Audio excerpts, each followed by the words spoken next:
toi aussi tu souffres de problèmes de dos, par exemple parce que tu es assis toute la journée au travail et que tu as un peu comme moi une discopathie, alors je suis sûr que ces protocoles vont t'aider. Tu vas voir un petit peu ce que moi j'ai mis en place, le type d'exercice, le type d'entraînement. J'espère que ça va t'inspirer pour bien résoudre ce problème comme moi, ça m'a aidé à le résoudre. C'est parti.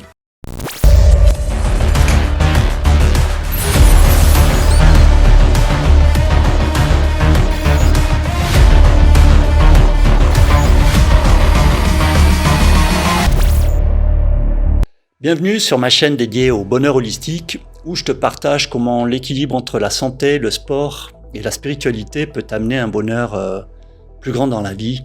Dans cette vidéo, je vais te partager en détail le protocole et les exercices, de nombreux exercices que j'ai dû mettre en place cette année 2023 suite à des lumbagos qui se sont déclarés lors d'entraînements de compétition de CrossFit.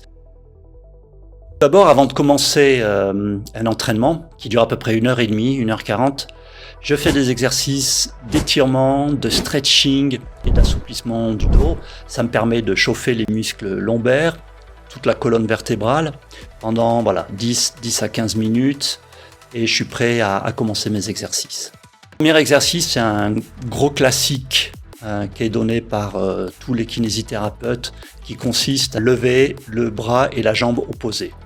Là, je passe 30 secondes par côté et je fais ça 5 fois, donc ça dure 5 minutes.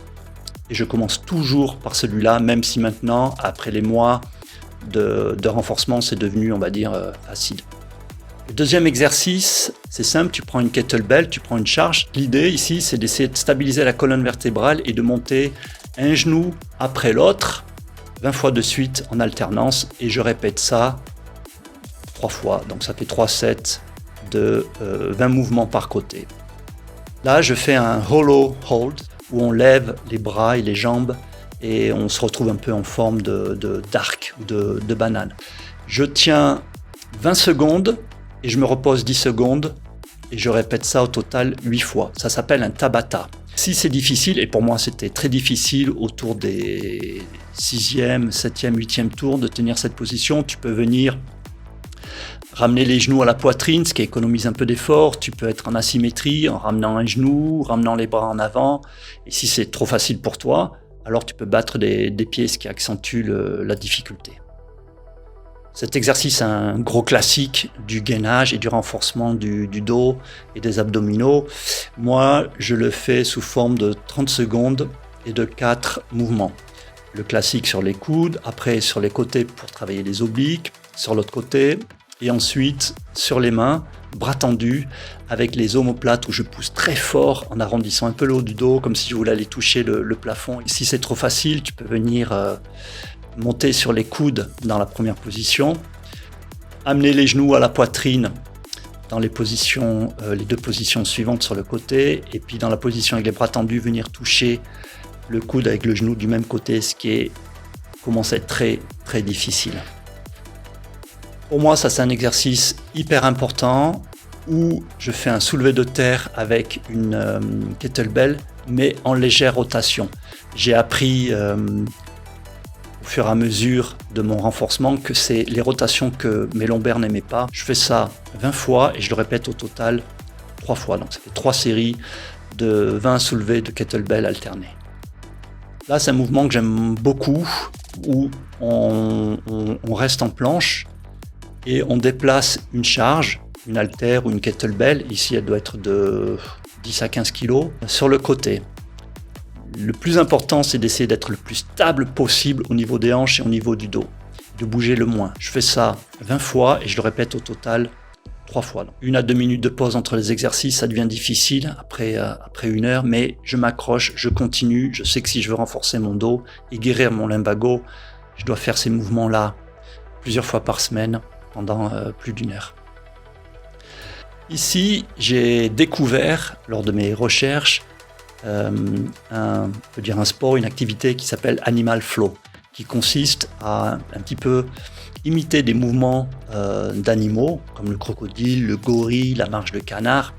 Et là, ce que j'aime bien dans ce mouvement-là, c'est que c'est hyper fonctionnel. Je commence d'abord par un push-up et après je viens amener une jambe et un pied devant moi que je viens de toucher avec la main. Ça permet de mobiliser vraiment toute la colonne vertébrale, les hanches, et c'est très très complet. Il y a 5 exercices de 10 à 20 répétitions qu'il faut faire et que je répète 2 fois.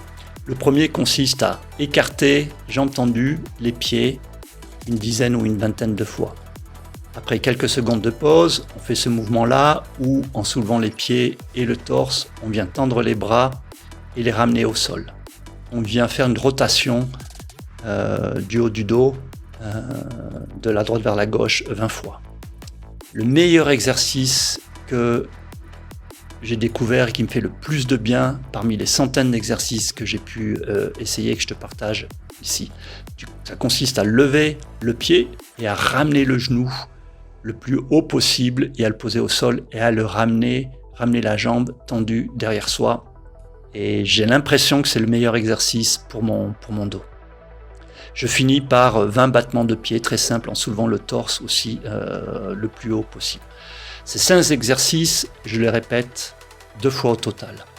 À la fin, je passe 30 secondes à bien étirer mon dos dans cette position-là. Cette position-là, pour moi, la plus importante, celle qui me fait le plus de bien au niveau de mes lombaires, je garde ça 30 secondes. Dans cet exercice-là, je viens en rotation tendre les bras avec une charge modérée. Là, j'ai une kettlebell de 12 kg. Je répète entre 10 et 15 fois. La planche un petit peu classique pour le dos et les abdominaux, mais sur une plateforme instable qui est une Swiss ball, où je viens tendre les bras et ramener les coudes sous mes épaules pendant toujours le protocole Tabata que j'ai expliqué plus tôt. Un autre exercice classique enseigné par les physios, où on vient faire le pont en ayant vraiment un maximum de tension, en montant les hanches le plus haut possible vers le plafond pour créer cette ligne droite entre les épaules et les genoux. Là, il faut vraiment forcer, toujours en Tabata, pendant les 20 secondes d'effort, suivi de 10 secondes de repos.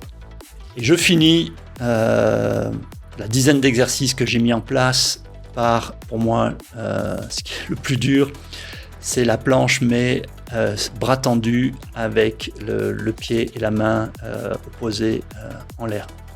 Toujours à la fin, je fais un petit peu d'étirement au niveau du bas du dos. Une autre chose aussi que je fais pour m'encourager pendant ces séances qui sont pas toujours faciles, on perd un peu de motivation, j'ai eu des hauts et des bas, il y a des semaines où ça allait mieux, des semaines où ça allait moins bien, c'est que je vais sur un tableau blanc et je fais une petite marque après chaque exercice pour m'encourager vraiment à faire 10 exercices dans la séance. Encore une fois, ça dure 1h30. Et exercice après exercice, je vois que je progresse vers la fin de l'entraînement, puis ça me motive énormément.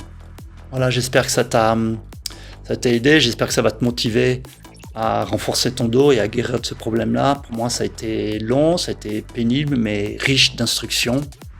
Aujourd'hui, j'ai retrouvé un dos en pleine forme. Alors, on va reprendre les entraînements de CrossFit pour tenter de faire des compétitions 2024 et je te montrerai tout ça dans de prochaines vidéos. Ciao!